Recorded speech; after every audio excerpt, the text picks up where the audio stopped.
आपको किसी का आया हुआ कोई आखिरी फोन याद है? अब याद आ जाएगा।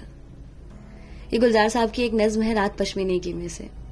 एक सन्नाटा भरा हुआ था एक गुब्बारे से कमरे में, तेरी फोन की घंटी के बजने से पहले बासी सा माहौल ये सारा थोड़ी देर को धड़का था।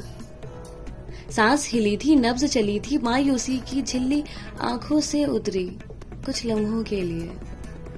फिर तेरी आवाज को आखिरी बार खुदा हाफिज कह के जाते देखा था। एक सन्नाटा भरा हुआ है जिस्म के इसी गुब्बारे में, तेरी आखिरी फोन के बाद, तेरी आखिरी फोन के बाद।